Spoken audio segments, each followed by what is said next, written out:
Hello everyone, आप सभी का हमारे चैनल पे स्वागत है।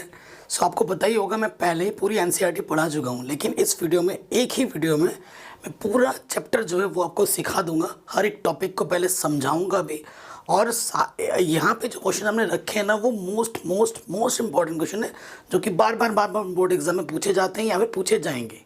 ठीक है, अगर इस वीडियो को आप पूरा देख लेते हो ना तो आप एग्जाम में फोड़ दोगे, ये मेरी गारंटी है। बिना किसी देरी की वीडियो को स्टार्ट करते हैं, लेकिन स्किप मत करना, वीडियो को पूरा देखना, ये मेरी आपसे रिक्वेस्ट है। ठीक है, तो इस तरीके के सभी चीज़ों को आज हम वीडियो में पढ़ने वाले हैं। ठीक है, छोटे प्रश्न, बड़े प्रश्न, बहु विकल्प वगैरह वगैरह सब। और आपको पता है पहले से ही मैंने बाकी सभी चैप्टर्स को ऑलरेडी पढ़ा रखा है, एनसीईआरटी पूरी कवर करा रखी है, मॉडल पेपर करा रखे हैं, लिंक्स मिल जाएंगे डिस्क्रिप्शन पे। चलिए, सबसे पहला जो आज के इस वीडियो का टॉपिक है, आपको पता ही आपका एनसीईआरटी में भी होगा। पहले जो टॉपिक्स हैं उनको मैं समझा देता हूँ, ताकि अगर कोई बच्चा नया भी देख रहा है तो भी इस चीज़ को आराम से वो समझ पाए। पहली पर में आती है आपकी यूक्लिड विभाजन प्रमेय का। ठीक है, यूक्लिड विभाजन प्रमेय का क्या कहती है, आपकी बुक में ये लिखी हुई है, आप पढ़ लीजिएगा, लिख लीजिएगा। अब मैं आपको अपने शब्दों में समझा रहा हूँ। सपोज कीजिए आपके पास दो नंबर्स हैं, एक नंबर ए है, एक नंबर बी है।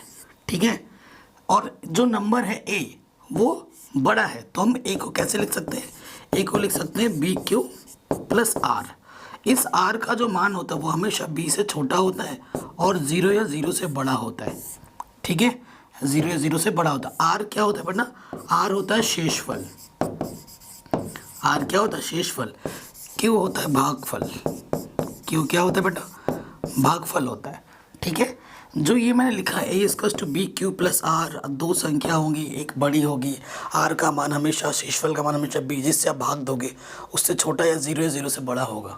ये आप छोटी क्लासों से पढ़ते आ रहे हो, बट अभी आप लोग को लग रहा हो कि भैया ये दो कुछ नया चीज़ है, लेकिन ऐसा नहीं है। इसको हम दिखा सकते हैं। जैसे मैंने छोटा सा एग्जाम्पल लेते हैं, यदि मैं दो संख्या ले लेता हूँ, दो संख्या ले लिया, एक 12 ले लिया और एक 5 ले लिया।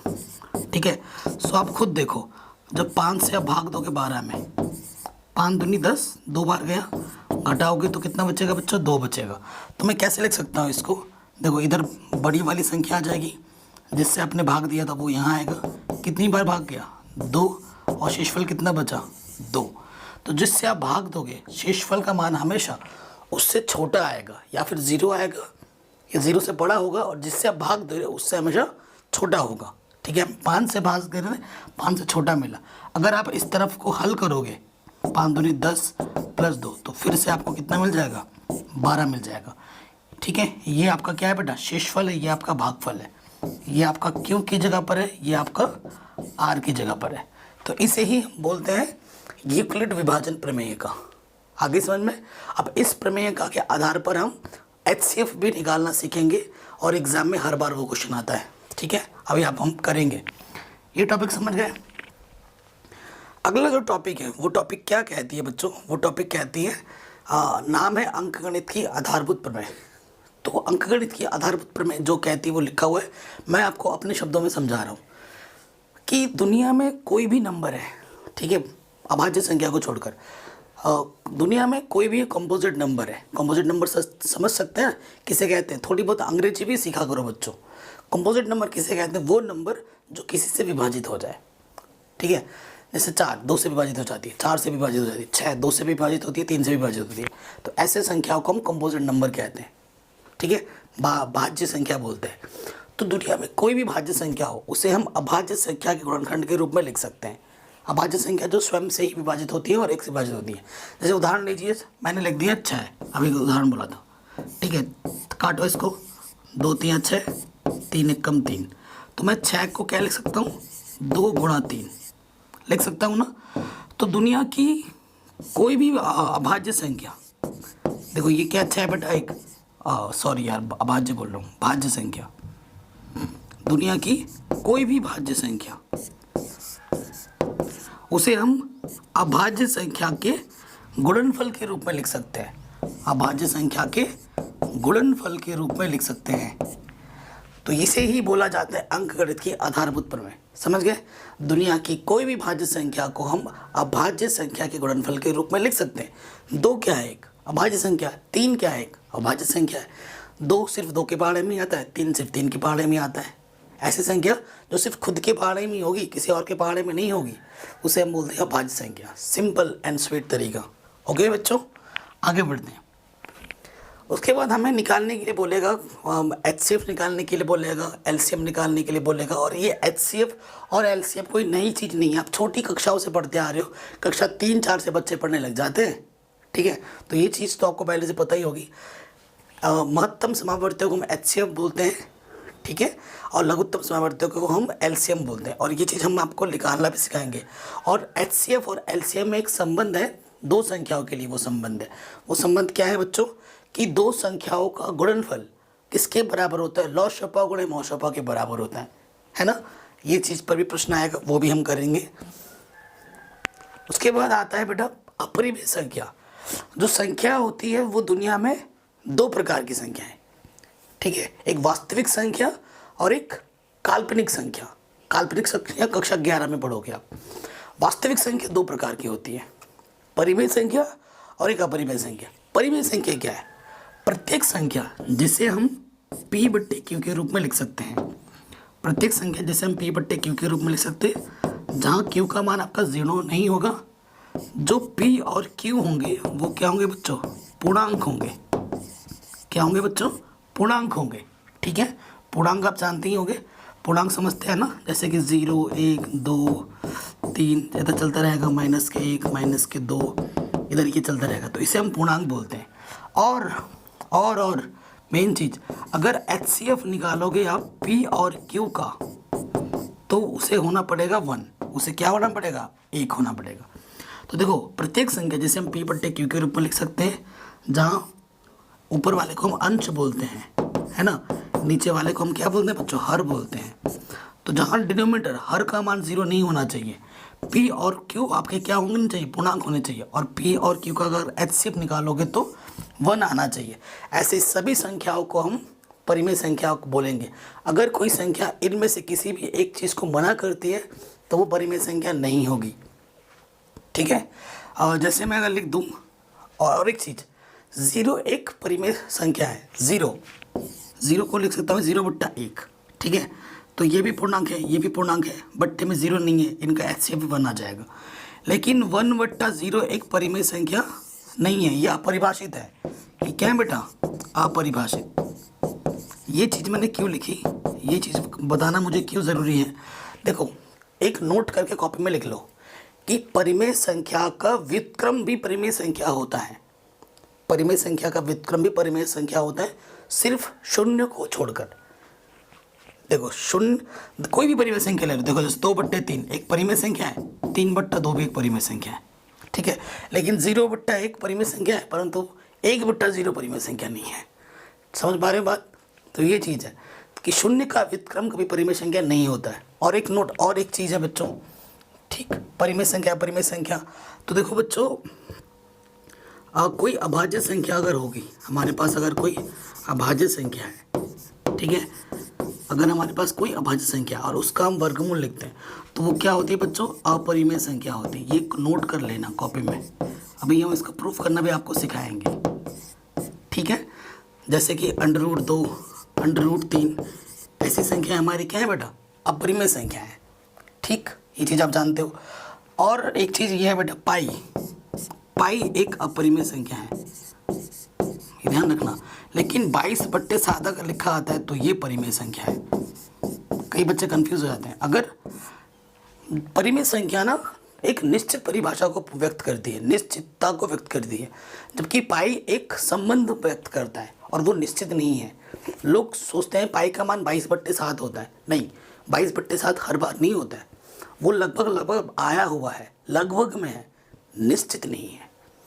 ठीक है, तो जो पाई का मान आप लिखोगे ना, 3.14 लिखते हैं हम, 3.4, नहीं, भाग के देखो तो चलता जाएगा, ये एक अपरिमेय संख्या है। ठीक है, पाई एक निश्चित संख्या, अगर संख्या के रूप में लिखा हुआ आता है तब तो आप परिमेय पर टिक करोगे, अगर सिर्फ पाई लिखा होता है आप लिखोगे अपरिमेय संख्या। ठीक है, अभी शांत अशांत के बारे में बात करेंगे तो भी मैं आपको समझाऊंगा। ये आ गया आपका शांत। ठीक है, सो देखो, शांत मैं आपको समझा रहा हूँ। ये क्या हो रहा है भाई, शांत के लिए एक स्लाइड मुझे ऐड करना था, बट यहाँ से हो नहीं रहा है। देखो, कोई भी आपके पास संख्या होगी, जैसे कोई भी संख्या है p बट्टे q के रूप में है, तो बिना लंबी चौड़ी भाग देके अगर q का गुणनखंड करो, q का गुणनखंड करने पर मतलब नीचे वाली संख्या का अगर आप गुणनखंड करते हो तो क्या हो सकती है, नंबर 1, नंबर 2, नंबर 3। देखो अगर सिर्फ 2 आ जाए, मतलब गुणनखंड में बट्टे में सिर्फ 2 2 2 2 आ जाए, या फिर 2 भी आ रहा है, सॉरी 2 आ जाए, या सिर्फ बट्टे में सिर्फ 5 5 आए, गुणनखंड मतलब कितनी बार भी आए, 1 बार आए, 2 बार आए, कितनी बार भी आए, या फिर 2 भी आ रहा है, 5 भी आ रहा है, कितनी बार भी आ रहा है, इन केस में क्या होगा बच्चों, उसे शांत बोलेंगे। तो वो जो p बट्टे q के रूप में लिखी हुई संख्या है ना, वो क्या हो जाएगी, शांत हो जाएगी अगर इस रूप में आता है तो। ठीक है, अशांत कब होगी, अशांत कब होगी वो भी मैं लिख देता हूँ, सिंपल एंड स्वीट एक्सप्रेशन होता है मेरा। देखो अशांत कब होगी, अशांत कब होगी, अगर ये संख्या है और उसके साथ कोई अन्य संख्या आ जाती है, जैसे 2 है, ठीक है बेटा, जैसे 2 है, सपोज करो 2 है, 2 के साथ कोई अन्य संख्या, अन्य संख्या का मतलब जैसे 3 7, अगर ये सब संख्या आ जाती है तो वो क्या होगी, अशांत होगी, वो क्या होगी, अशांत होगी। उस संख्या को हम क्या बोलेंगे, अशांत। मतलब 2 हो, 5 हो और उसके साथ कोई अगर अन्य संख्या 3 7 11 13 ऐसी संख्या अगर आ जाती है तो वो संख्या हमारी हो जाएगी अशांत। समझ गए, सिंपल आ गया। अब वो एक चीज़ आ जाती है और जगह है क्या, आपको नोट करके मैं लिखवाना चाहूँगा। ठीक है, इस क्वेश्चन को करने से पहले एक नोट लिख लीजिएगा, नोट, ठीक है, क्योंकि इस पर भी क्वेश्चन आ सकता है। मैं आपको उदाहरण की मदद से ही समझाऊंगा। नंबर 1, नंबर 2, एक संख्या है 1.232323 और ये चला जा रहा है। ठीक है, एक संख्या है 1.01 001 001 00001 002 ऐसा चला जा रहा है। जब भी डॉट डॉट लगा के छोड़ दिया जाता है ना बच्चों, तो उसे हम अशांत ही बोलेंगे। डॉट डॉट का मतलब अशांत है, ख़त्म नहीं हो रहा है। लेकिन यहाँ पर अगर आप ध्यान से देखें, यहाँ पैटर्न है 2 3 2 3 रिपीट कर रहे हैं। सो इसको मैं लिख सकता हूँ 1.23 की पावर बार। बार का मतलब है कि वो संख्या बार बार आ रही है। तो ऐसी जो संख्या होगी उसे हम परिमेय संख्या बोलते हैं। उसे हम क्या बोलते हैं बच्चों, परिमेय संख्या बोलते हैं। और इसमें कोई भी पैटर्न हमें नहीं दिख रहा है, इसे हम बोलेंगे अपरिमेय। इसे हम क्या बोलेंगे बच्चों, अपरिमेय संख्या। कोई दिक्कत, कोई परेशानी नहीं होनी चाहिए। मैं गारंटी देता हूँ अगर आप इस वीडियो को पूरा देखेंगे ना, आपको मज़ा आ जाएगा। आपको कभी भी कोई क्वेश्चन में दिक्कत नहीं होगी। बस नोट करते रहना जो मैं करवा रहा हूँ। अब क्वेश्चन में आ जाऊँ। ठीक है, पहले मैंने MCQs रखे हैं, उसके बाद आपके थोड़े थोड़े बड़े बड़े छोटे छोटे, उसके बाद छोटे, उसके बाद बड़े, उसके बाद बहुत बड़ा, ऐसे तक करके रख दिया है। वीडियो अच्छी लगेगी, आई एम श्योर वीडियो आपको अच्छी ज़रूर लगेगी। लाइक करके कमेंट ज़रूर करना अगर आप चाहते हो कि मैं ऐसे वीडियोस आपके लिए और बनाता रहूँ। ठीक है, लाइक में कंजूसी नहीं होनी चाहिए। चलिए नेक्स्ट क्वेश्चन, मतलब पहला क्वेश्चन हमारे वीडियोस का आ जाता है। यूक्लिड विभाजन प्रमेय के अनुसार 2 धनात्मक पूर्णांक a और b दिए रहने पर ऐसी अद्वितीय पूर्ण संख्या q और r विद्यमान है। a बराबर bq प्लस r, जबकि निम्न को संतुष्ट करता है। r किसको संतुष्ट करता है, अभी मैंने लिखवाया था। r का मान हमेशा b से छोटा होता है और 0 या 0 से बड़ा होता है। ऑप्शन नंबर सी है ना, r का मान b से छोटा होगा, 0 या 0 से बड़ा होगा। क्लियर, आराम से आगे बढ़ते हैं। कह रहे हैं यदि 65 और 117 के HCF को हम इस रूप में लिख सकते हैं, ठीक है, तो m का मान क्या होगा। बहुत ही शानदार क्वेश्चन है। इस क्वेश्चन को कई बार बोर्ड एग्जाम में पूछा गया है, कई बार CBSE बोर्ड में भी पूछा जाता है। सो देखो मैं आपको सिखा रहा हूँ इसको अभाज्य गुणनखंड विधि दे। 65 का अभाज्य गुणन करो, 5 एकम 5, 5 तिया 15। और क्वेश्चंस का आंसर मैं हमेशा डिटेल में दूंगा, शॉर्टकट कुछ नहीं। फिर है 117, 3 तिया 9, 3 दम 27, 3 एकम 3, 3 तिया 9, 13 एकम 13। ठीक है बच्चों।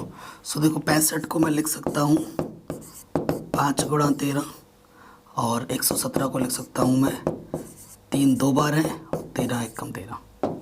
तो दो संख्या है, वो संख्या एचसीएफ निकालना है हमें, तो वो संख्या जो दोनों में है उसी को ही लेंगे। तो एचसीएफ कितना हो जाएगा बच्चों हमारे पास 13 हो जाएगा। एचसीएफ हमारा कितना हो गया बेटा 13 हो गया। अब क्वेश्चन में क्या बोला है कि इसका जो एचसीएफ आएगा हम इस रूप में लिख सकते हैं प्रश्नानुसार। प्रश्नानुसार क्या बोला गया है कि 65 m माइनस 117 एचसीएफ के बराबर है। तो m का मान कितना होगा, देखो माइनस के 117 एचसीएफ कितना है बेटा 13 है। तो ये माइनस का उस तरफ जाके क्या हो जाएगा प्लस का हो जाएगा, जोड़ोगे तो 130 आ जाएगा।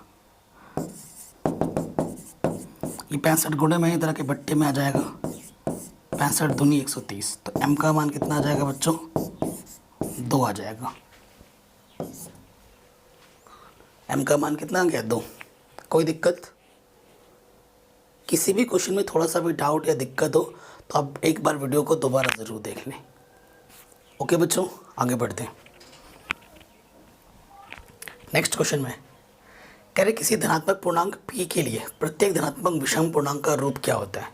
देखो विषम पूर्णांक का रूप, ठीक है, विषम पूर्णांक अगर बोलेगा ना, विषम बोला है तो विषम पूर्णांक का जो होगा आप याद कर लो, p बोला है तो 2p+1 होगा। अगर सम पूर्णांक बोलता, ठीक है, अगर आपसे क्वेश्चन पे सम पूर्णांक बोलता तो वो सिर्फ 2p होता। तो विषम के लिए बोला है ऑप्शन नंबर डी सही हो जाएगा।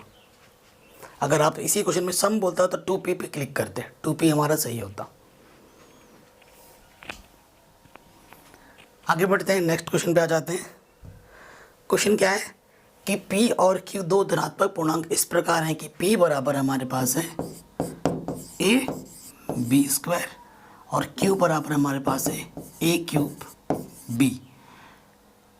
मतलब a और b हमारे अभाज्य संख्या है, इनका हमें एलसीएम निकालना है। हमें क्या निकालना है बच्चों एलसीएम।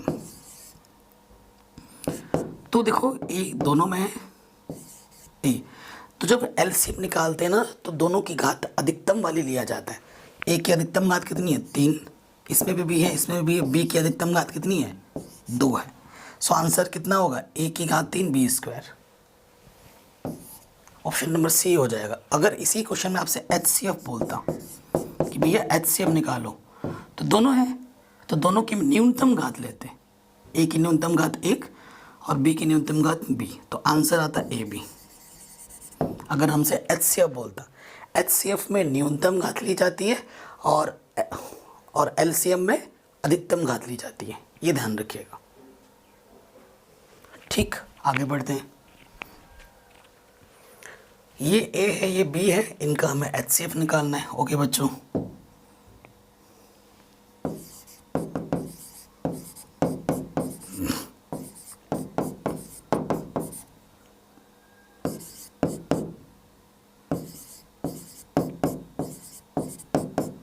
क्या निकालने के लिए बोला एचसीएफ। एचसीएफ में मतलब न्यूनतम घात लेनी है हमें। 2 इसमें भी है, 2 इसमें, 2 की न्यूनतम घात 2 है, 3 की न्यूनतम घात 2, 5 की न्यूनतम घात 1, 4 3 3 9, 4 5 20, 20 गुणा 9, 9 दूनी 18, 0। आंसर आ जाएगा 180। क्या 180 ऑप्शन में है? बिल्कुल है, ऑप्शन नंबर बी हमारा बिल्कुल सही हो जाएगा। ठीक है, अभी हमारे एमसीक्यूज़ हैं, उसके बाद अति लघु उत्तरीय, फिर लघु उत्तरीय, फिर बड़े उत्तरीय। ठीक है, अगले क्वेश्चन में आ जाओ। कह रहे कौन सा सहअभाज्य संख्याओं का एक समूह है सहअभाज्य। सहअभाज्य क्या होता है, मतलब अगर दो संख्याएं हमारे पास दे रखी हैं तो हमें देखना है कि दोनों संख्याओं का एचसीएफ कितना है। एचसीएफ कितना आना चाहिए 1 आना चाहिए। 3 संख्या है, तीनों का एचसीएफ 1 आना चाहिए। 4 दे रखेगा तो चारों का एचसीएफ 1 आना चाहिए, उसी को हम सहअभाज्य बोलते हैं।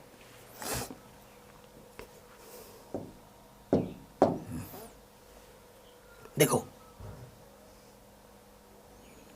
ऑप्शन नंबर बी होगा 18। देखो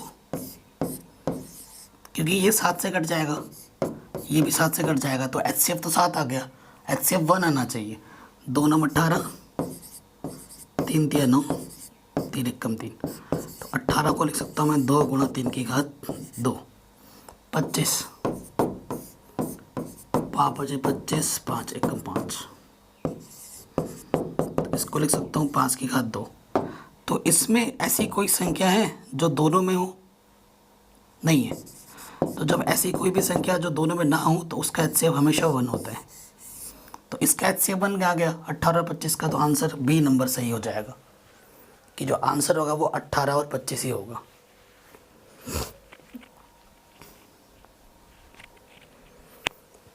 कह रहे हैं दशमलव संख्या में व्यक्त हो सकने वाली परिमेय संख्या होगी शांत। शांत बोला है ना? हाँ, शांत कौन सी होगी? शांत दशमलव प्रसार हो, दशमलव प्रसार जिसका शांत हो। सो मुझे तो देख के पता लग गया शांत दशमलव प्रसार। तो देखो इसका अगर सी नंबर 227 बट्टे 625 है ना, हर का गुणनखंड, हर का गुणनखंड करने पर, हर का गुणनखंड करो 625, 625 को काटो, 5 से काटेगा 5 एकम 5, 5 दूनी 10, 5 बचे 25, तो 5 दूनी 10, 5 बचे 25, 5 बचे 25, 5 एकम 5। चूँकि हर का गुणनखंड 5 गुणा 5 गुणा 5 गुणा 5, या आप ऐसे लिख सकते हो 5 की घात 4 का रूप है। मैंने क्या बोला था? सिर्फ 2 आए, सिर्फ 5 आए, या 2 और 5 दोनों आए, तब क्या होगा? शांत होगा। तो ये क्या हो जाएगी? शांत होगी। ठीक है, ऑप्शन नंबर सी आपका सही हो जाएगा, शांत होगा। बाकी सब में कुछ ना कुछ अन्य संख्या ज़रूर आ रही होंगी, तो वो अशांत है तीनों। ठीक है, तीनों बाकी अशांत है। अगला क्वेश्चन है दशमलव संख्या में व्यक्त हो सकने परिमेय संख्या होगी शांत दशमलव प्रसार कौन सा है, वो आपको बताना है। सो देखो यहीं से आगे लग जाएगा। 210 है ना, इसको मैं लिख सकता हूँ 3 सत्ते 21, और 10 का मतलब होता है, और इसको लिख सकता हूँ ना 21 गुणा 10, 3 सत्ते 21, 10 को लिख सकता हूँ 2 गुणा 5। 2 और 5 के अलावा अन्य संख्या है, तो ये हो जाएगी मेरी अशांत। पहली वाली हो जाएगी अशांत। 2 है, 5 है और इसके बाद अन्य संख्या होगी, तो ये भी अशांत। हमें शांत ढूंढना है। ठीक है, 17 है, अभाज्य संख्या है, ये भी अशांत। देखो गलत आंसर आपने काट दिए, बट्टे में 17 है ना, गलत आंसर आपने काट दिए, तो सही आंसर ही आपका आंसर हो जाएगा। तो आपका आंसर ये वाला सी ऑप्शन 13 बट्टे 31 25, वो बिल्कुल सही हो जाएगा। वो संख्या आपकी क्या होगी? शांत होगी।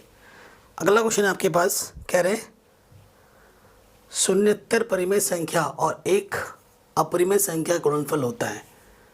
देखो शून्यतर परिमेय संख्या और एक अपरिमेय संख्या का गुणनफल सदैव परिमेय संख्या होगा, सदैव अपरिमेय संख्या होगा। परिमेय संख्या या अपरिमेय संख्या या एक होगी। शून्यतर परिमेय संख्या, शून्यतर परिमेय संख्या मतलब शून्य।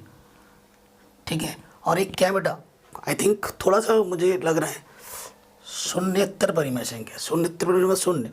अपरिमेय संख्या मतलब कोई भी एक अपरिमेय संख्या का गुणन कर लोगे, तो 0 गुणा 0 हो जाएगा। 0 एक क्या होती है बेटा? परिमेय संख्या होती है। तो हम सदैव एक क्या रहेगी? परिमेय संख्या रहेगी। ठीक है, सदैव एक क्या रहेगी? परिमेय संख्या रहेगी। पाई एक अपरिमेय संख्या है, मैंने स्टार्टिंग पे ही बोल दिया था। ऑप्शन नंबर बी एक अपरिमेय संख्या। आगे बढ़ो। 15, 18 और 24 का लॉस ऑफ क्या होगा? ओके, सो देखो बेटा अभाज्य गुणनखंड से हम निकालेंगे। अभाज्य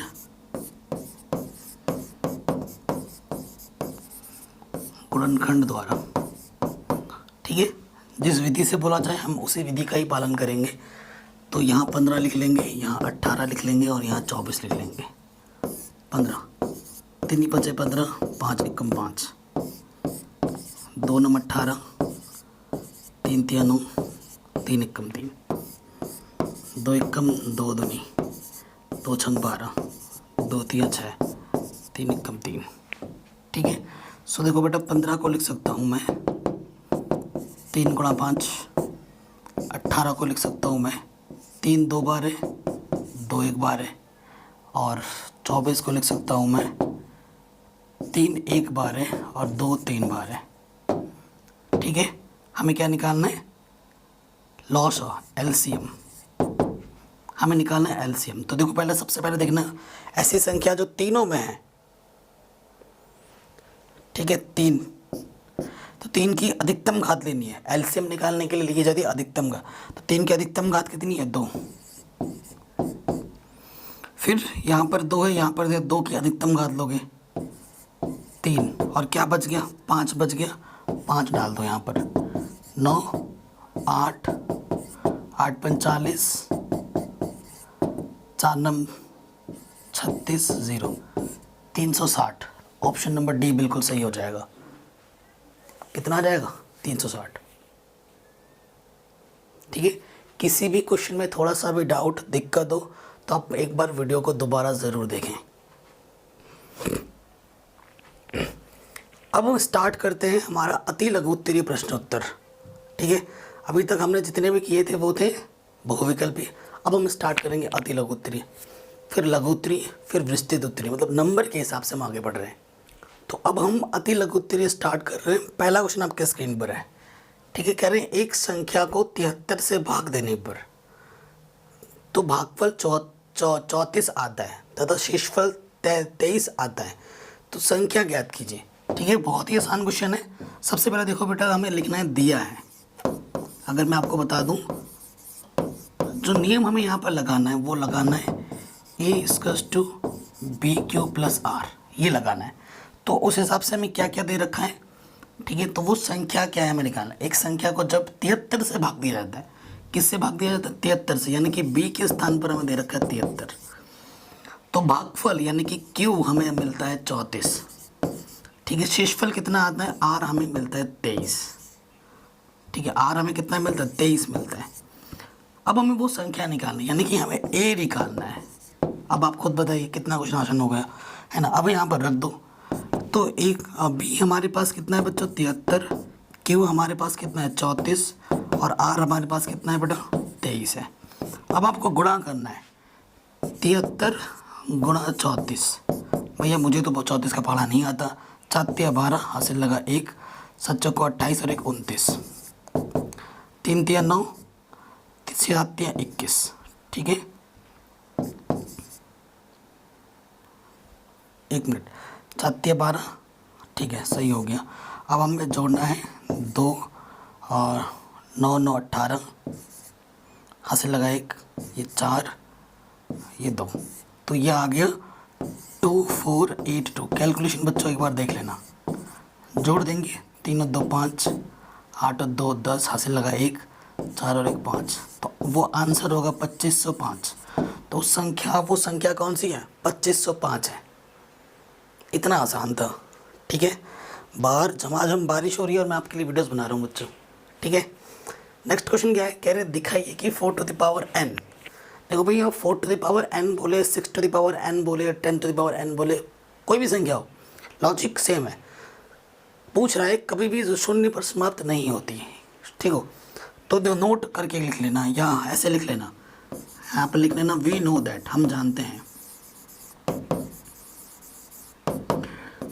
ठीक है, हिंदी में क्या लिखोगे? हम जानते हैं अगर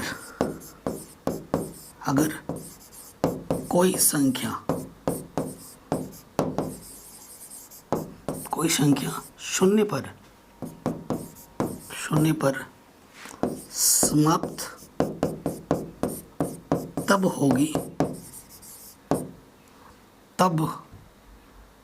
ही होगी जब उसका अभाज्य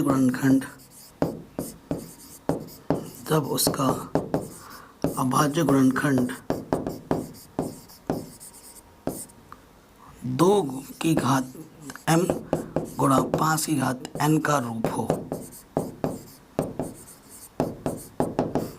ठीक ठीक है, इसका मतलब क्या है कि कोई भी संख्या अगर शून्य पर समाप्त होना चाहती है तो उसके गुणनखंड में कम से कम एक बार 2 और कम से कम एक बार 5 होना आवश्यक है।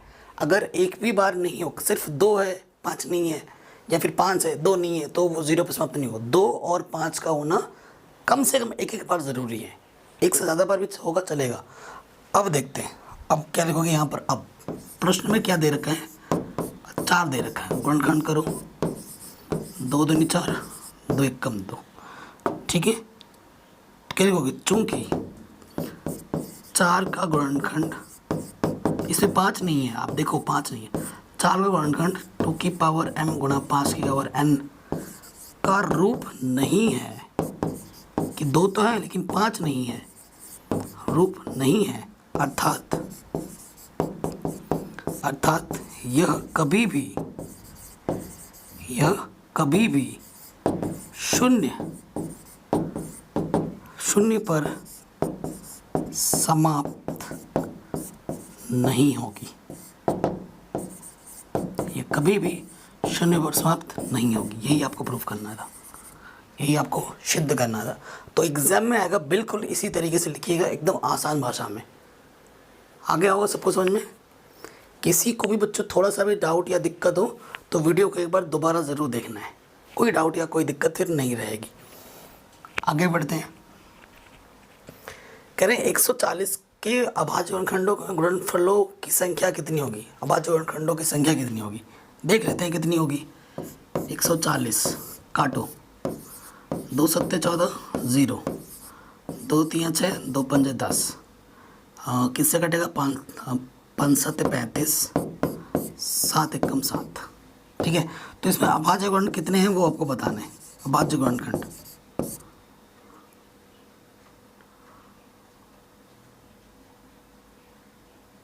अच्छा, गुणनफलों के रूप, अभाज्य गुणनखंड के रूप में व्यक्त करना है, ठीक है। संख्या नहीं पूछी है आपसे।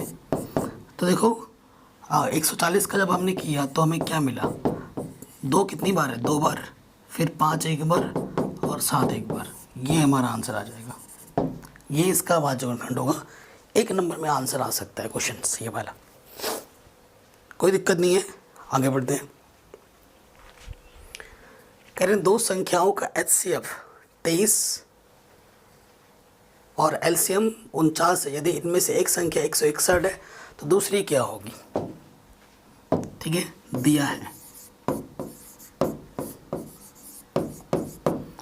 HCF आपको दे रखा है बच्चों 23, LCM दे रखा है आपको 1449, और एक संख्या, प्रथम संख्या आपको दे रखी है 161, आपको द्वितीय संख्या निकालनी है, ठीक है। ये चीज़ें आपके पास। सो आप क्या लिखोगे, हम जानते हैं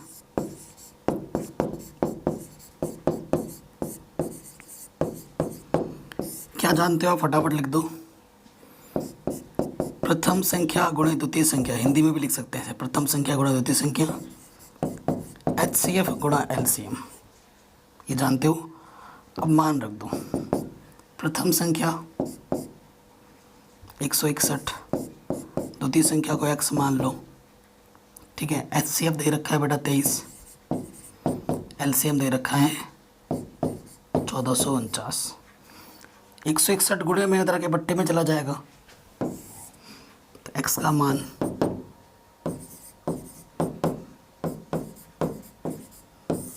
ठीक है 161 आ जाएगा। अब भाग देना 161 से, जाएगा क्या, 161 से भाग दो, ठीक है। अब भाग देने में टाइम वेस्ट मत करो, फटाफट मैं तो लेता हूँ मोबाइल, ठीक है। सो ये चीज़ कर लेना, ठीक। देखो हमें भाग देना है, 161 का पारा नहीं था, मुझे टाइम भी कम चाहिए। 14 4 9 को भाग देना है 161 से, 9 बार जाएगा। कितनी बार जाएगा, 9 बार। और 23 गुणा 9, 9 3 27, हासिल लगा 2, 9 दूनी 18, 18 2 20, 207। दूसरी संख्या आपकी 207 होगी। कोई दिक्कत नहीं होगी, आराम से हो गया ये क्वेश्चन। आगे बढ़ते हैं। दूसरा क्वेश्चन भी वैसा ही है जैसे अभी हमने किया था। सो इसमें क्या करना है बेटा, हमें आप इसे खुद से सॉल्व करना। मैं लिख देता हूँ क्या दिया हुआ है, ठीक है, और इसको कमेंट करके आप मुझे आंसर बताओगे। दिया है HCF क्या दे रखा है, HCF 18 दे रखा है।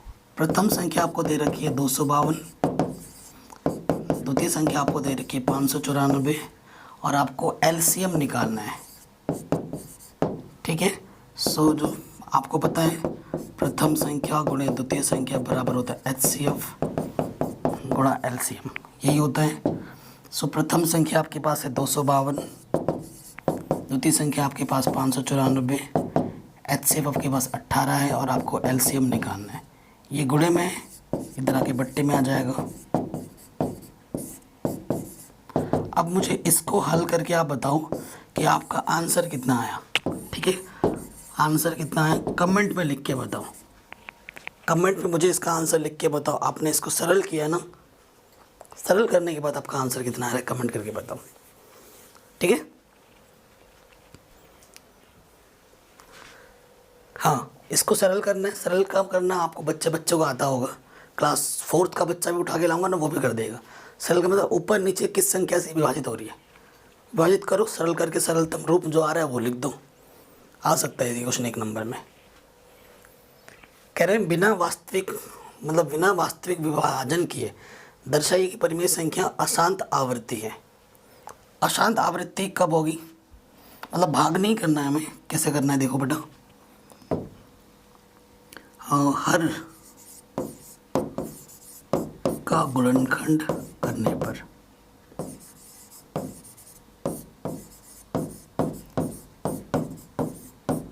हर कितना है बेटा 90, ठीक है। 90 को मैं लिख सकता हूँ 9 गुणा 10 और 9 को लिख सकता हूँ मैं 3 गुणा 3, 10 को लिख सकता हूँ मैं 2 गुणा 5, ठीक है। तो ये हो गया 3 की घात 2, 2 गुणा 5। तो देखो यहाँ पर क्या है बेटा, 2 और 5 तो है, उसके अलावा एक अन्य संख्या कितनी है, 3 है। तो क्या लिखोगे, चूंकि हर का गुणनखंड सिंपल, चूंकि हर का गुणनखंड 2 की घात m गुणा 5 की घात n का रूप नहीं है, अर्थात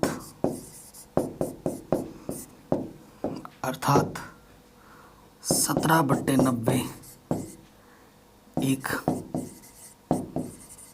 अशांत आवर्ती संख्या है। यही आपको प्रूफ करना था। हो गया आराम से, है ना, कोई दिक्कत नहीं। आगे बढ़ते हैं। कह रहे हैं 0.16 को सरलतम रूप में लिखिए। 0.16 को सरलतम रूप में लिखिए। देखिए कैसे करेंगे, कक्षा 9 का क्वेश्चन है। माना देखो बेटा 0.16 का मतलब क्या है कि 1 6 चला आ रहा है। समीकरण 1 मान लिया, ठीक है। कितने संख्या के ऊपर बार लगा पड़ा है, 2 संख्या के ऊपर बार लगा पड़ा है। 2 संख्या रिपीट कर रही है। 2 संख्या का मतलब 100 से गुणा करना है। 3 संख्या का मतलब 1000 से गुणा करना है। एक संख्या के ऊपर बार लगा था 1 से गुणा करना है, मतलब जितने के ऊपर बार लगेगा 1 के पीछे उतने 0 लगा दो, ठीक है। 100 से दोनों तरफ गुणा करने पर, ठीक है।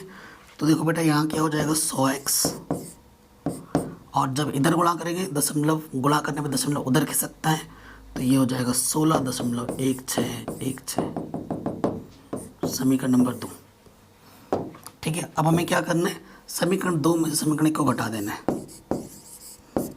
समीकरण 2 माइनस समीकरण नंबर 1, तो डायरेक्ट नहीं लिखते हैं। 100x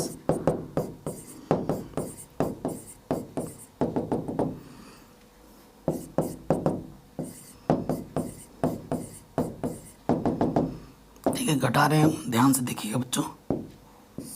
घटाने पे क्या होगा बेटा, घटा रहे, 100 में से एक x घटाएंगे 99x।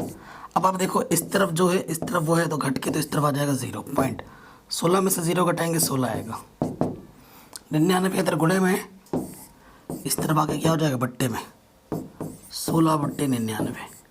तो ये हमारा आंसर आ जाएगा, ये इसका आंसर आ गया। ठीक है, तो ये इसका सरलतम रूप होगा। कोई दिक्कत कोई परेशानी नहीं होनी चाहिए, 2 नंबर पे क्वेश्चन आ सकते हैं। आपके बोर्ड एग्जाम में जिस भी टाइप का क्वेश्चन आ सकता है वो मैं सब करवा रहा हूँ बेसिक कॉन्सेप्ट के साथ। ठीक है, इस वीडियो को अगर पूरा देख लोगे तो बोर्ड एग्जाम में कहीं से कोई क्वेश्चन फंसेगा नहीं आपका इस चैप्टर का।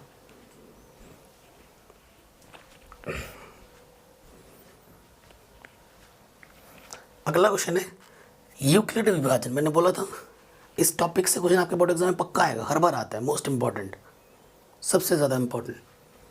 कह रहे यूक्लिड विभाजन एल्गोरिथम से संख्याओं 135 और 225 का महत्तम समावर्त ज्ञात कीजिए।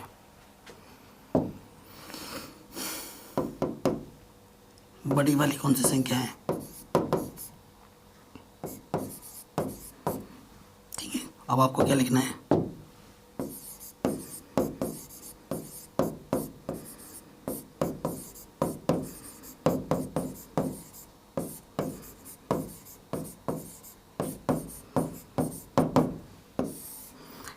यूक्लिड विभाजन प्रमेय से तो बड़ी वाली संख्या को इस तरफ रखो, छोटी वाली को इस तरफ रखो।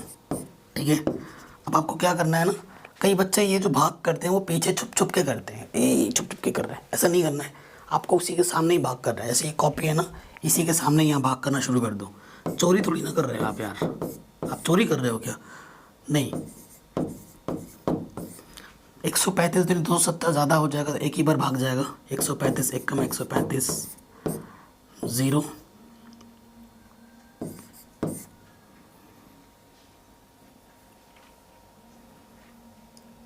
9।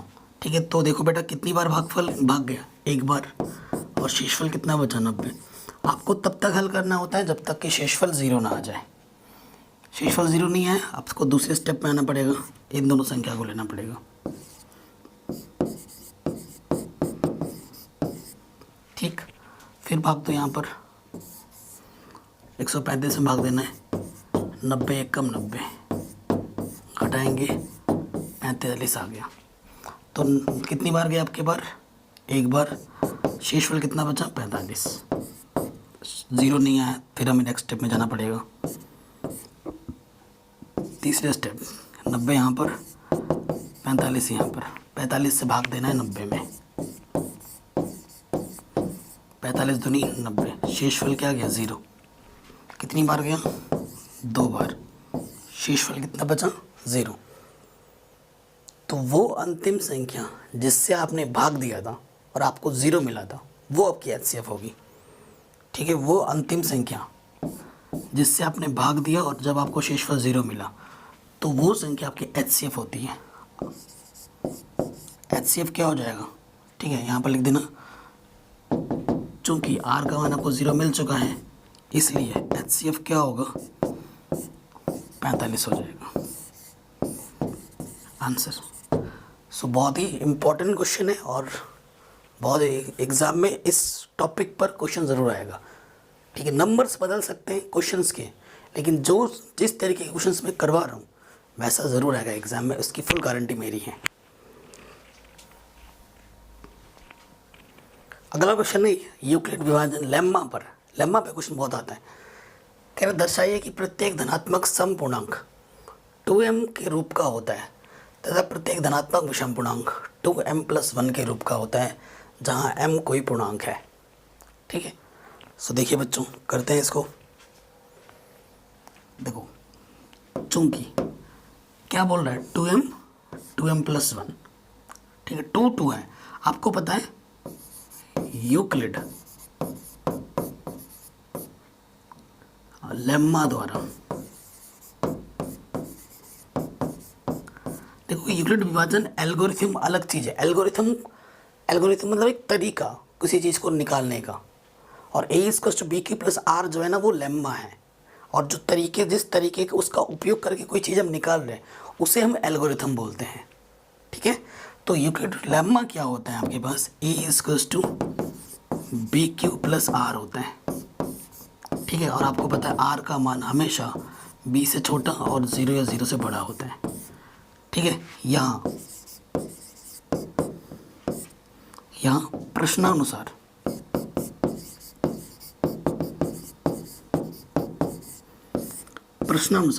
देखो जो b के स्थान पर है वो कितना है बेटा, 2 है। b के स्थान पर 2 है, तो अगर b के स्थान पर 2 है तो r का मान हमेशा b से छोटा होता है, तो r का मान या तो 0 होगा या फिर 1 होगा। r का मान या फिर 0 होगा या फिर 1 होगा, कोई दिक्कत नहीं होनी चाहिए यहाँ तक। आपके पास दो केस आ जाएंगे, case 1 case 2। Case 1 simple way में दिखा रहा हूँ, यदि r का मान 0 हो तो r का मान आपको 0 यहाँ रखना है, इसलिए a b के स्थान पर हमारा 2 है। ठीक है, और q, ठीक है, q की जगह पर आप m भी रख सकते हो, कोई दिक्कत नहीं है, 0। r की जगह पर हमने क्या रख दिया, 0, तो a इक्वल्स टू क्या आ गया, 2q, तुम q की जगह पर m रख दो, कोई दिक्कत नहीं है, 2m। ठीक है, तो ये 2 a बराबर जो 2m रूप है ये सम संख्या का रूप है। ठीक है, सम संख्या रूप है। आप इसे एग्जाम्पल के द्वारा भी समझ सकते हो। ठीक है, थोड़ा एग्जाम्पल डाल दोगे कोई दिक्कत नहीं, तो मैं आपको समझा रहा हूँ, आप लिख भी दोगे वहाँ पर तो भी कोई नंबर कटे नहीं कटेंगे। देखो अगर m हमारा पूर्णांक है, m का मान एक बार मैं 1 ले रहा हूँ, एक बार मैं 2 ले रहा हूँ, यहाँ रख के देखो 2 आ गया, और एक बार रखा मैंने 2 तब 4 आ गया, दोनों ही बार ये सम संख्या है। m का मान तुम सम रखो या विषम रखो, हल होके वो तुम्हें सम संख्या ही देगा। और ये क्वेश्चन हमने स्टार्टिंग MCQ में भी आपको मैंने बताया था कि सम संख्या का रूप 2p था वहाँ पर m की जगह पर, और विषम संख्या का 2p+1 था। वो चीज़ हम प्रूफ भी कर रहे हैं यहाँ पर अभी। ठीक है, अब आ जाओ केस 2 में।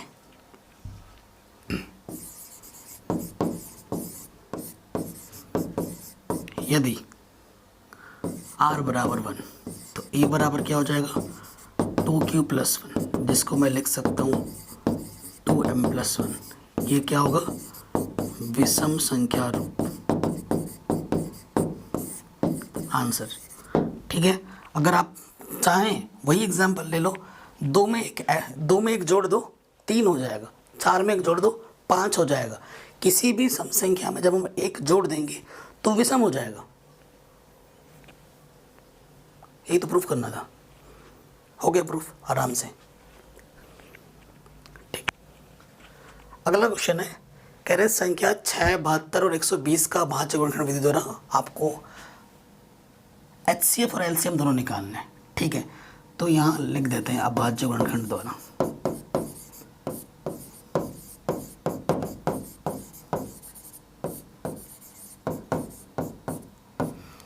ठीक है, अभाज्य गुणनखंड द्वारा हमें निकालना है। तो देखो बच्चों, हम यहाँ लिख रहे हैं 6, यहाँ लिख रहे हैं 72 और यहाँ लिख रहे हैं 120। ठीक, अब इसका हम करेंगे 2 3 6, 3 कम 3, 2 3 6, 2 छंग 12, 2 1 कम, 2 8 16, 2 9 18, 3 3 9, 3 1 कम 3। ठीक, 120 पे आ जाओ।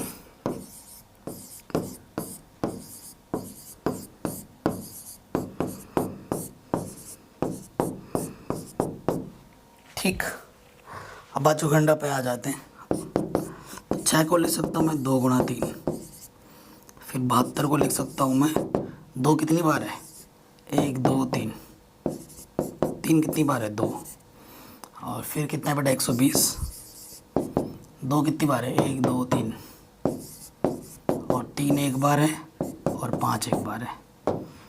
ठीक है, सबसे पहले देखो ऐसी संख्या जो दो तीनों में, 3 है संख्या है ना तीनों में, ये हो गया। ठीक है, तो सबसे पहले हम बात करेंगे HCF की। HCF में तीनों में संख्या ली जाती है और न्यूनतम घात ली जाती है। तो 2 की न्यूनतम घात 1, 3 की न्यूनतम घात 1, तो 2 3 6 आ जाएगा आंसर। अब आपको एलसीएम निकालना है। जो तीनों में उसकी अधिकतम घात लेंगे। 2 की अधिकतम घात 3, 3 की अधिकतम घात 2, और जो छूट गया उसे गुणे में डाल दो।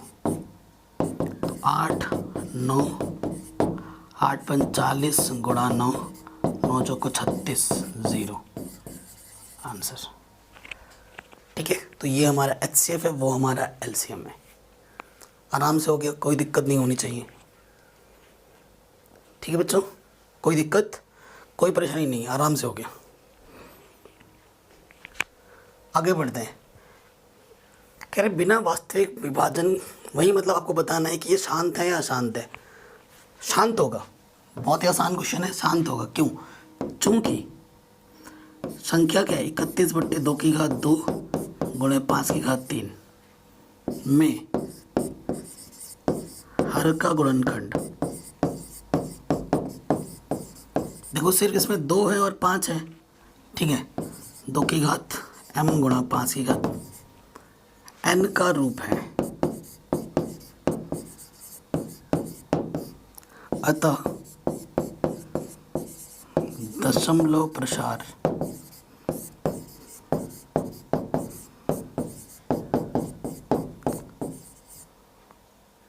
शांत होगा। ठीक है, दशमलव प्रसार शांत होगा। और बोला है दशमलव प्रसार शांत क्या होगा वो भी लिख के बताओ। ठीक है, दशमलव प्रसार शांत होगा वो तो बोला ही है, पर दशमलव प्रसार क्या होगा वो भी आपको बताना है। चलिए वो भी देखते हैं। अब इसके लिए एक शॉर्ट ट्रिक है मेरे पास। 2 की घात यहाँ 2 है और 5 की घात यहाँ 3 है। तो नीचे क्या करना है ना, 2 और 5 की घात को सेम सेम बनाना है। ठीक है, सेम सेम बनाना है। तो सेम बनाने के लिए क्या, इसकी घात 3 है, इसकी घात 2 है, तो 2 की घात इसमें 2 से गुणा किया, इसमें मतलब 2 से गुणा भाग कर दिया, कुछ फ़र्क नहीं पड़ेगा, ऊपर भी कर रहे हैं ऊपर नीचे भी कर रहे हैं। 31 दूनी 62, और ये हो गया 2 की घात 3 5 की घात 3। इसका मतलब क्या है कि दशमलव 3 स्थान के बाद लगेगा। 1 2 3 आंसर हो जाएगा ये। ठीक है, 0.062 ये आपका आंसर आएगा। अगर आपको विश्वास नहीं होता है, आपके पास कैलकुलेटर होगा, करके देख लो, यही आएगा आंसर। ठीक है, तो ये क्वेश्चन भी हमारा आराम से बन गया, कोई दिक्कत नहीं है भाई। ये बहुत इंपॉर्टेंट क्वेश्चन है। ठीक है, ये क्वेश्चन ये हो जाएगा जैसे 5 + √3 एक अपरिमेय संख्या दिखानी है। एक क्वेश्चन ऐसा आ सकता है जिसमें आपको सिर्फ और सिर्फ √2 √3 √5 √7 इनको अपरिमेय संख्या सिद्ध करने के लिए बोलेगा। और इन 2 टाइप के क्वेश्चनों में से एक टाइप का क्वेश्चन आपके बोर्ड एग्जाम में आएगा, उसकी फुल गारंटी मैं लेता हूँ। ठीक है, उसकी फुल गारंटी मैं लेता हूँ। बैटरी बदलनी पड़ेगी, DSLR की बैटरी ख़त्म हो रही है। चलो तब तक ये क्वेश्चन हो जाएगा। चलिए स्टार्ट करते हैं बहुत ही सिंपल वे में। ठीक, सॉल्यूशन में आ जाऊँ। तो सबसे पहले उल्टा मान लेते हैं। ठीक है, माना 5 + √3 एक परिमेय संख्या है। क्या बेटा, एक परिमेय संख्या है।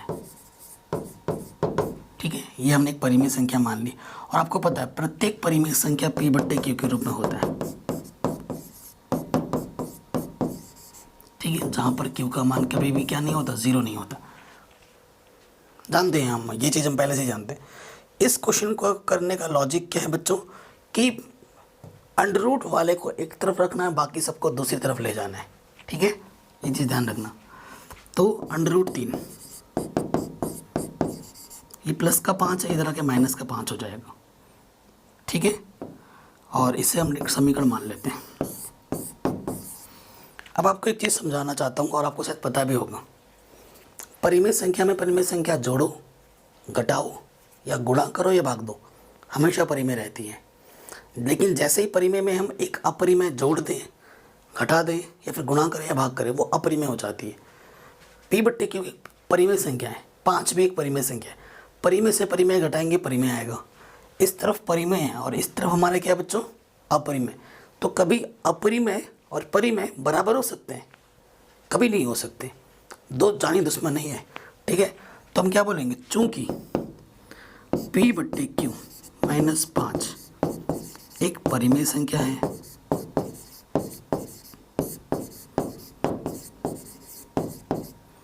तथा हम जानते हैं, डायरेक्ट लिख दो √3, क्योंकि एक अपरिमेय अभाज्य संख्या के ऊपर √ है।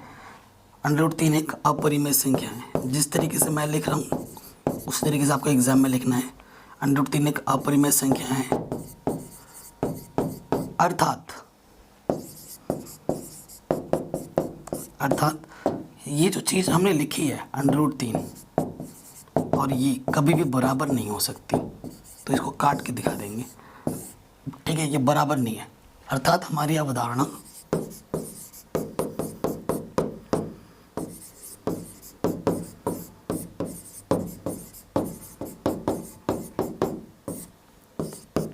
गलत है।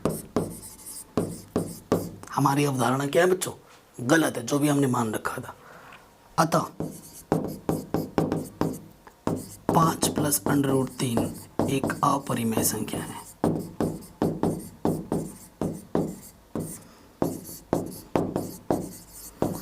जैसे मैंने लिखा है आपको डिक्टो एग्जाम में वैसे ही लिखना है। ये सबसे सिंपल तरीका है लिखने का। पूरे नंबर मिलेंगे, एक नंबर नहीं कटेगा आपका।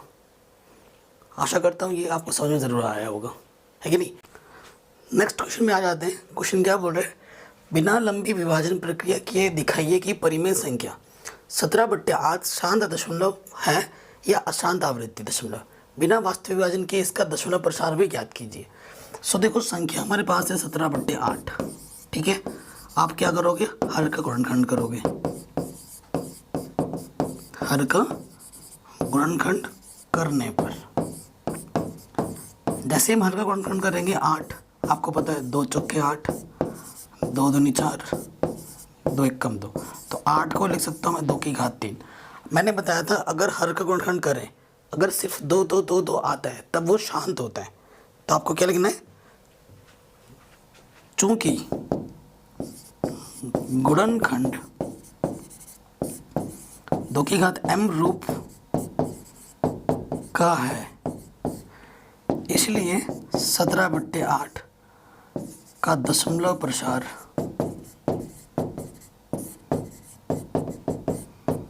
क्या होगा बच्चों?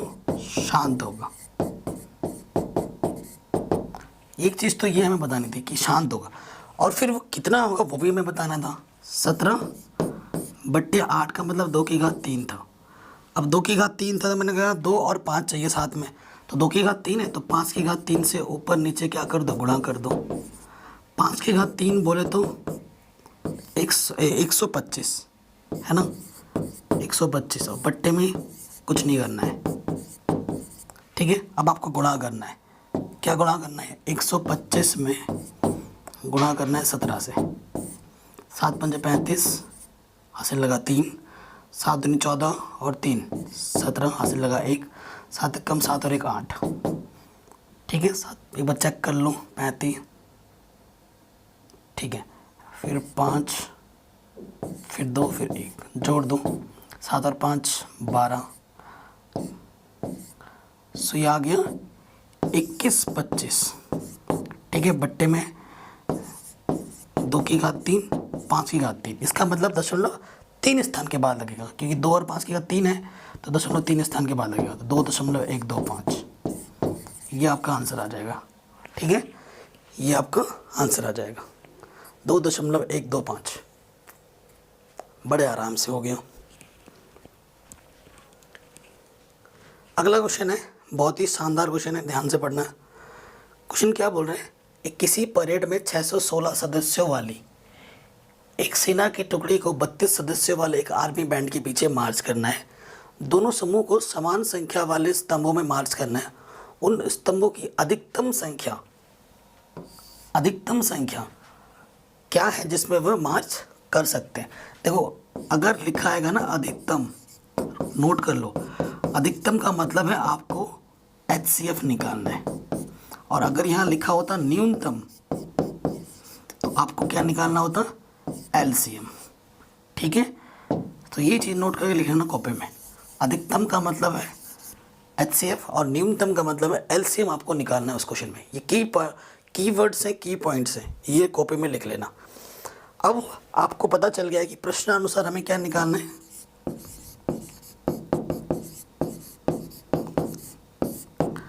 हमें निकालना है HCF किसका, 616 और 32 का हमें क्या निकालना है, HCF निकालना है। अब वो किसी भी विधि से निकाल सकते हो, अभाज्य गुणनखंड विधि से निकालो या फिर यूक्लिड विभाजन प्रमेय से निकालो, जो आपको अच्छा लगता है वो निकालो, क्योंकि यहाँ पर किसी विधि का उल्लेख नहीं किया गया है। 616 काटो इसको, 2 3 6, 2 8 16, 2 1 कम, 2 पंजे 2 चौके, 2 7 14, 2 7 14, ठीक है। 7 1 कम 7, 7 1 कम 7, 11 1 कम 11। तो 616 को मैं लिख सकता हूँ, 2 कितनी बार है, 3 बार, 7 एक बार, 11 एक बार। फिर हमारा क्या है बेटा, फिर हमारे पास है 32, 2 1 कम, 2 छंग 12, 2 8 16, 2 चौके 8, 2 2 4, 2 1 कम 2। तो यहाँ पर 32 को मैं लिख सकता हूँ 2 की पावर 5, ठीक है। हमें क्या निकालना है बेटा, इसका HCF निकालना है।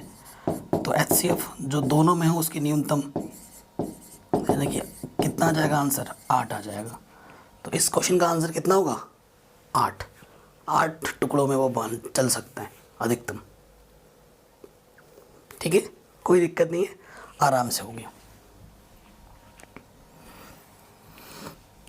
अगले क्वेश्चन में आ जाओ। कह रहे हैं व्याख्या कीजिए कि ये जो संख्या है वो भाज्य संख्या है। भाज्य संख्या क्या होती है, जिसके 2 से ज़्यादा गुणनखंड होते हैं। अगर किसी भी संख्या को अगर आप 2 से ज़्यादा गुणनखंड दिखा देते हो तो वो संख्या भाज्य होगी। अभाज्य संख्या के सिर्फ 2 ही गुणनखंड होते हैं, स्वयं और एक, और भाज्य संख्या के 2 से ज़्यादा होते हैं। बस 2 से ज़्यादा दिखा दो, 3 4 5 कुछ भी हो सकते हैं, ठीक है। सो देखो बेटा, चूंकि 7, ठीक है, इस संख्या में बेटा 13 उभयनिष्ठ है,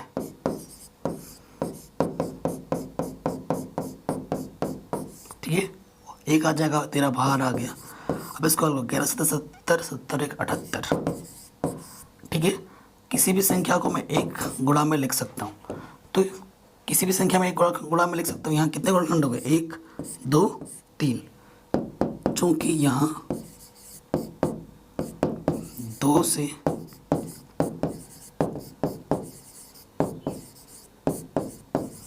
अधिक गुणनखंड है,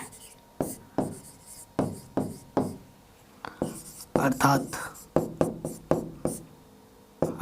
यह एक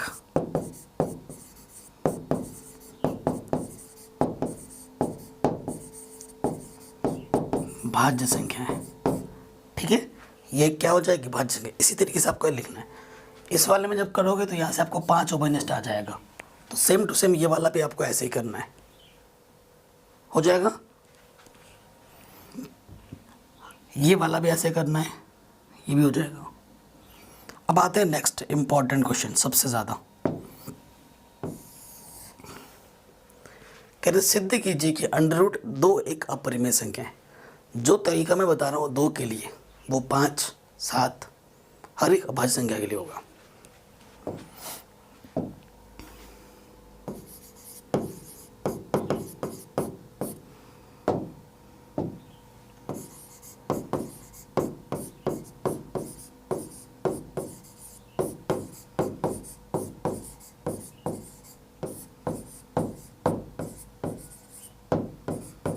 ठीक है, हमने सबसे पहले उसका विपरीत मान लिया कि अब √2 एक परिमेय संख्या है। आपको पता है कोई भी परिमेय संख्या होगी, कोई भी परिमेय संख्या, उसे हम P/Q के रूप में लिख सकते हैं, जहाँ पर Q का मान 0 नहीं होगा। HCF P और Q का कितना होगा बेटा, 1 होगा, व P Q क्या होंगे, पूर्णांक होंगे, ठीक है, ये चीज़ है। अब देखो बेटा, इसके अब पट्टे में कुछ नहीं है तो क्या ले लेंगे, 1 ले लेंगे, ठीक, तिरछे गुणा करो, P 1 कम P √2Q, ठीक, दोनों तरफ वर्ग कर दो। दोनों तरफ वर्ग करने पर ये स्टेप्स है, यही स्टेप्स आपको हर क्वेश्चन फॉलो करना है। यहाँ पी का वर्क करेंगे तो पी स्क्वायर, इसका जब वर्क करेंगे अंडर रूट हट जाएगा, क्यू का वर्क क्या हो जाएगा, क्यू स्क्वायर। ठीक, कोई दिक्कत नहीं है यहाँ तक। क्यू स्क्वायर का गुणज कितना है, 2 है, तो आप क्या लिखोगे, चूंकि पी स्क्वायर 2 से विभाजित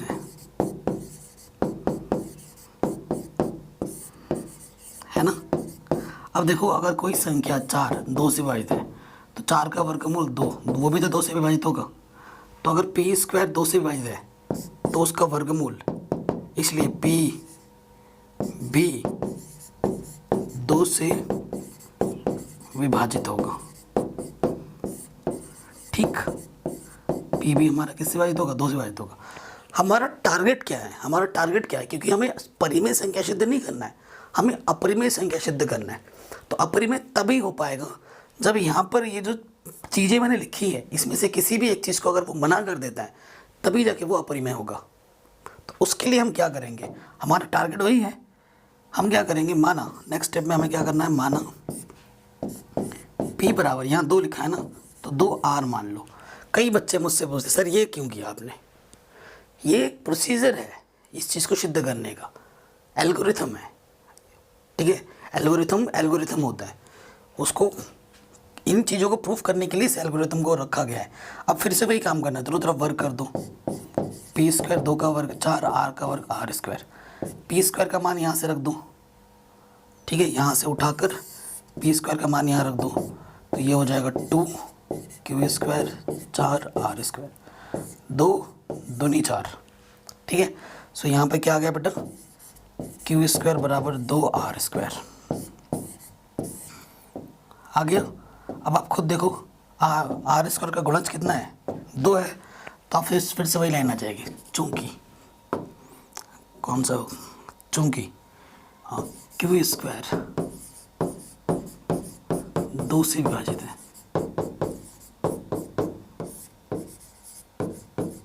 ठीक है, इसलिए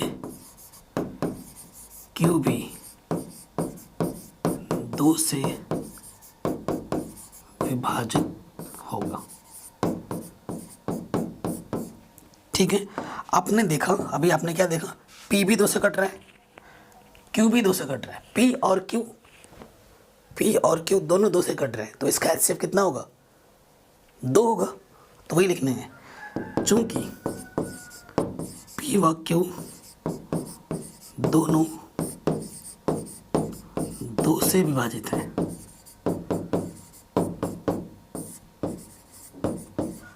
अर्थात आपको इसी तरीके से एग्जाम में लिखना है, अर्थात जो HCF होगा P और Q का वो 2 होगा, जो कि 1 के बराबर बिल्कुल भी नहीं है क्या, नहीं है। हमें 1 चाहिए था और यहाँ आ 2 रहा है, हमें तो 1 चाहिए था क्योंकि परिमेय संख्या बोल रहा है, परिमेय संख्या का HCF तो 1 आना चाहिए, यहाँ 2 आ रहा है। तो जो हमने माना था वो गलत पता चल गया कि भैया ऐसा तो हो नहीं सकता। तो हम फिर क्या लिखेंगे, अर्थात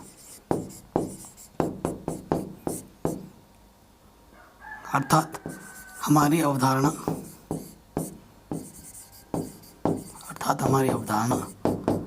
विरोधाभास, मतलब उल्टा पता चल रहा है कि हमने जो माना था वो गलत है। अवधारणा विरोधाभास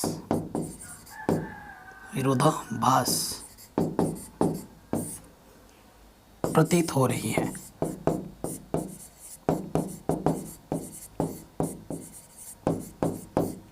अतः √2 एक अपरिमेय संख्या है।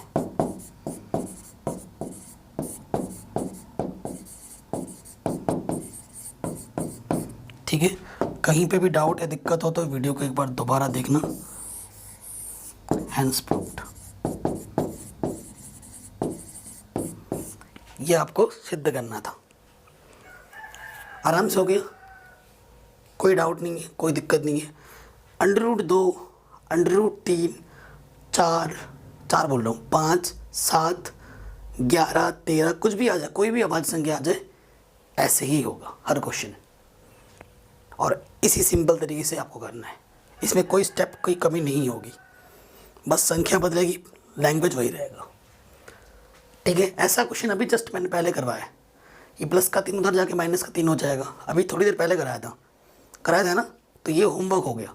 मिलते जुलते क्वेश्चन अगर आप रिपीट हो रहे हैं बच्चों तो वो आपके लिए होमवर्क है, खुद प्रैक्टिस करोगे तो बढ़िया होगा। प्रैक्टिस करने से ही आपका कॉन्फिडेंस निखरेगा, आपको लगेगा कि हाँ मुझे क्या आता है, मैं ये कर सकता हूँ। ठीक है, मैंने जानबूझ के कुछ एक्स्ट्रा क्वेश्चन रखे हैं ताकि आपके लिए प्रैक्टिस के लिए छोड़ पाऊँ। तो ये क्वेश्चन आपको होमवर्क के लिए छोड़ रहा हूँ मैं। ठीक है, अभी और भी क्वेश्चन आएंगे होमवर्क के लिए जिनको आपको करना है। ठीक है, ये भी होमवर्क है। जैसे 2 वाला किया अंडर रूट, ऐसे अंडर रूट 3 वाला होगा, ऐसे अंडर रूट 5 वाला होगा। ठीक है बच्चों, ये आप ज़रूर कर लेंगे, मुझे आप लोगों पे पूरा भरोसा है।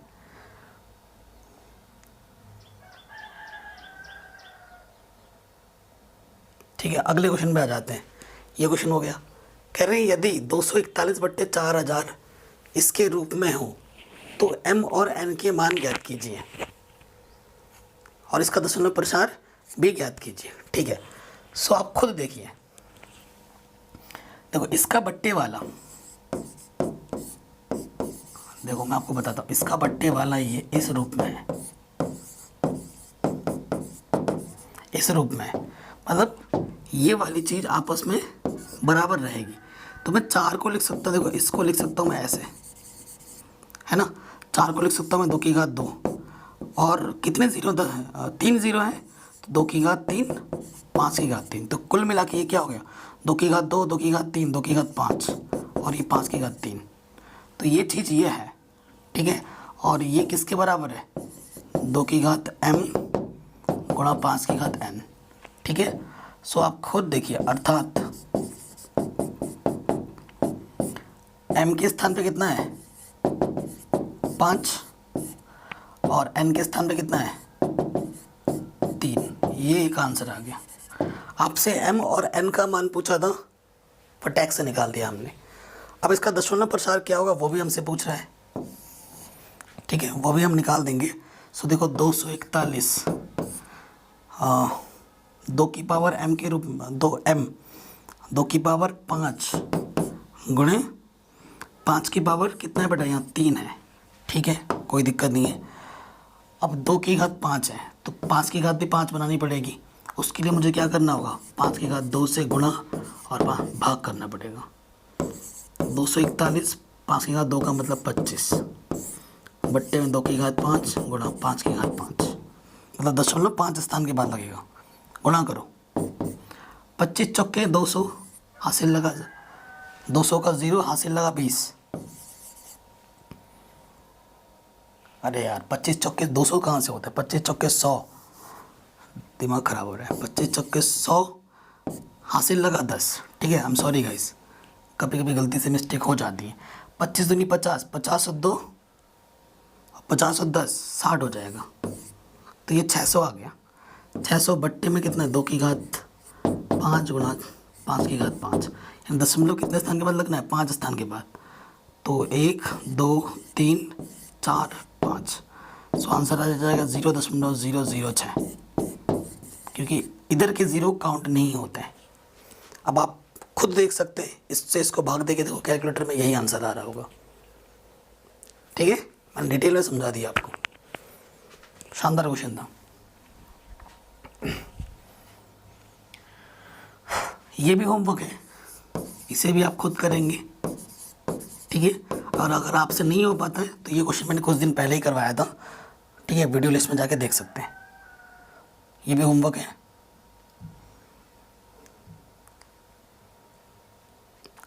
ठीक, अब कुछ क्वेश्चन एनसीईआरटी के रिपीट होंगे, मैंने जानबूझ के लिए, ये एनसीईआरटी का क्वेश्चन है।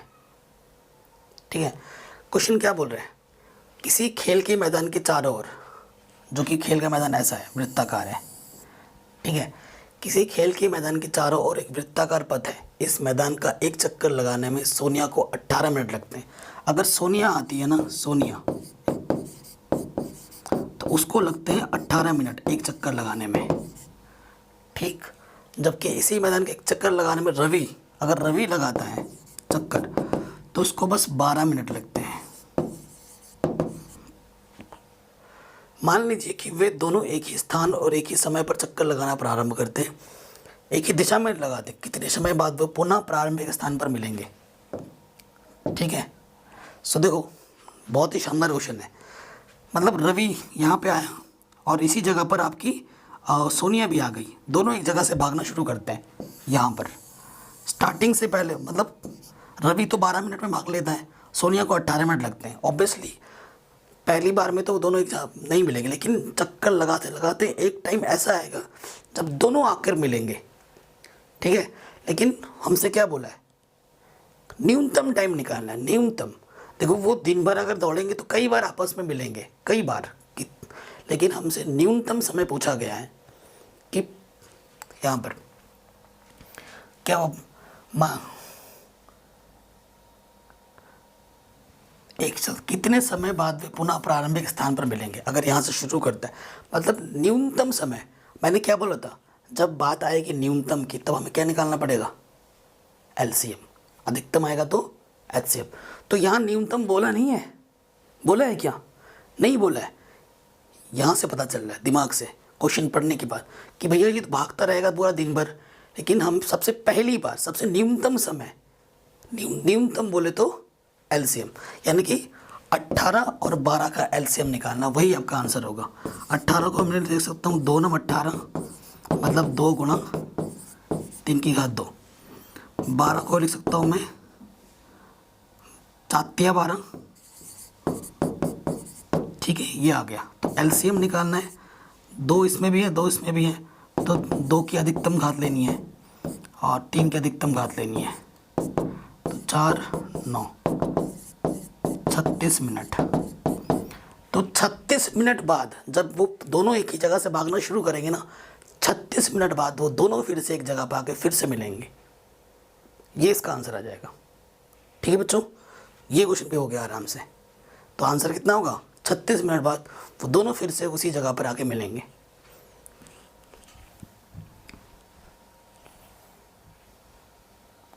ये भी कर लोगे आप, उसी क्वेश्चन की तरह है।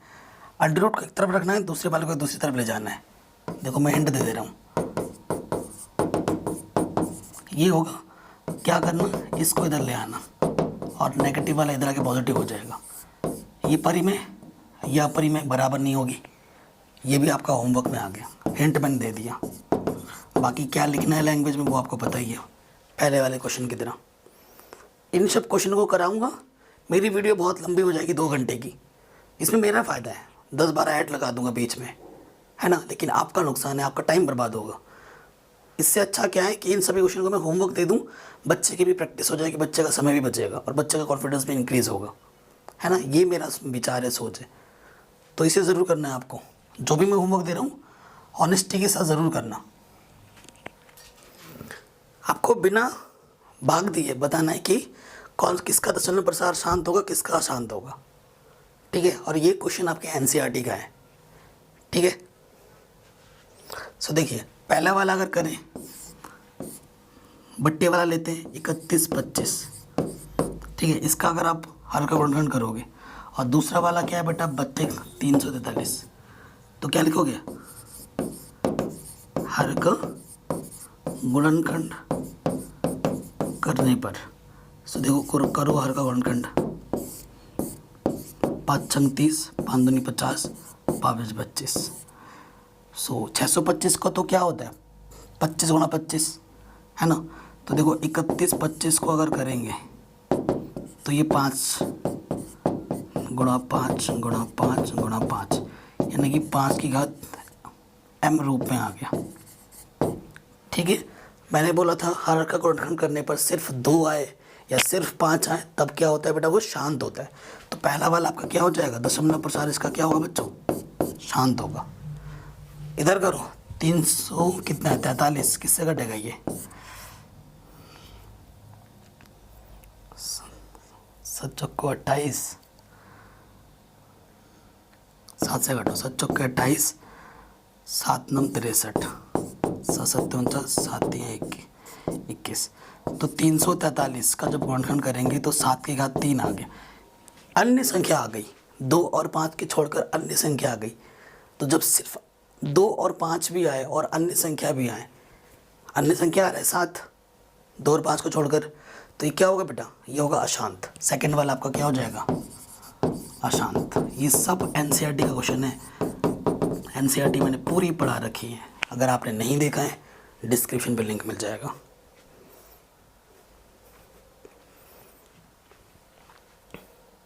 इसे भी आप खुद कर लेंगे, होमवर्क है, क्योंकि ऐसे क्वेश्चंस मैंने अभी बहुत सारे करा दिए।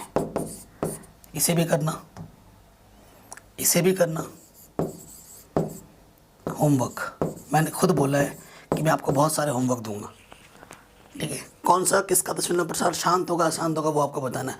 और ये क्वेश्चन आपके एनसीईआरटी का है। अगर किसी क्वेश्चन में अटक रहे हो, नहीं हो पा रहे हैं, तो प्रश्नावली 1.4 देख लेना, जिसके लिंक्स मैं डाल दूंगा डिस्क्रिप्शन पे। टेंशन मत लेना,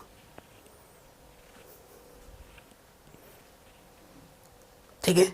इसमें क्या करना है, ये तो बहुत ही आसान है। ये प्रश्नावली 1.3 का क्वेश्चन है, ठीक है। अगर ये इसको कैसे करेंगे वो देख लो। उसी तरीके से माना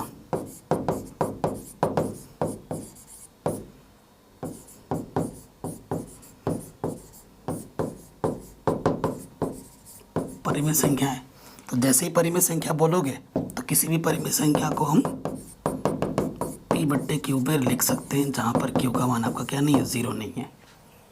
पता है आपको, ठीक है। उसके साथ साथ लॉजिक क्या है, √5 यहाँ रखो, ये 7 गुणे में इधर के क्या हो जाए बट्टे में। परिमेय संख्या में परिमेय संख्या से भाग दो, गुणा करो, वो परिमेय ही रहता है ना। समीकरण 1 हो गया, फिर से वही लिखोगे, चूंकि एक परिमेय संख्या है ये, वह √5 एक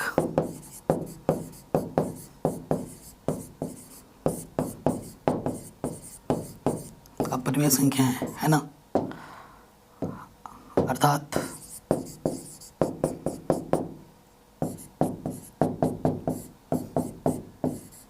ये चीज़ आपस में बराबर नहीं हो सकती, अर्थात हमारी अवधारणा गलत है।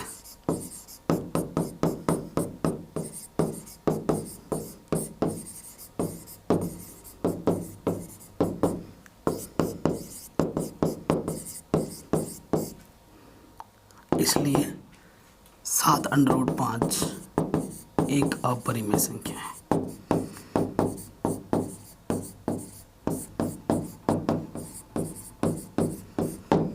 ठीक है, यह एक अपरिमेय संख्या है। कोई दिक्कत, कोई परेशानी नहीं होगी, है ना। आराम से बन गया। ये पूरा कोई शॉर्टकट नहीं बताया मैंने, पूरा डिटेल में ही बताया मैंने। ये एनसीईआरटी का क्वेश्चन है, ठीक है। मैं चाहता हूँ आप मेरी एनसीईआरटी वीडियो 1.4 प्रश्नावली को ज़रूर देखें। पहले इसको खुद से ट्राई करें, क्योंकि ये मैंने पहले ही पढ़ा रखा है। ये एनसीईआरटी का क्वेश्चन है, बहुत ही शानदार है, इंपॉर्टेंट है, इसे छोड़ना मत। अगर आता है तो कोई अच्छी बात है, आपको आती है। नहीं आती है, प्रश्नावली 1.4 का लिंक मिल जाएगा आपको डिस्क्रिप्शन पे, उसको ज़रूर देखना, ठीक है। क्योंकि ये मैंने करा रखे हैं, तो दोबारा करा के आपको टाइम वेस्ट नहीं करना है। और ये भी आपके एनसीईआरटी प्रश्नावली 1.1 का क्वेश्चन नंबर 5वां है। मैं आपको बता भी दे रहा हूँ, ठीक है। इसको भी करना, बहुत ही शानदार तरीके से मैंने करा रखा है एग्जाम। और प्रश्नावली 1.1 को 5 मिलियन व्यूज़ आ चुके हैं, मतलब 50 लाख बार लोगों ने देखा है इस वीडियो को, इतना पसंद किया है इस वीडियो को। तो आशा करता हूँ ये सब कुछ आपको अच्छे से समझ में आ चुका होगा। अगर ऐसा है तो इस वीडियो को एक लाइक ज़रूर करना, कमेंट करना आपको वीडियो कैसे लगी, और आपको नेक्स्ट वीडियो किस टॉपिक और कौन से चैप्टर पे चाहिए। डिस्क्रिप्शन को ज़रूर चेक करना, सारे वीडियोज़ इंपॉर्टेंट लिंक्स मिल जाएंगे डिस्क्रिप्शन पे। और इस वीडियो को हर जगह शेयर कर देना, सब्सक्राइब करना जो कि बिल्कुल फ्री है, और नोटिफिकेशन बिल पे प्रेस कर लेना। जय हिंद, अपना ख्याल रखें। बाकी सभी चैप्टर्स भी मैंने करा रखे और सारे बाकी सब्जेक्ट भी करा रखे।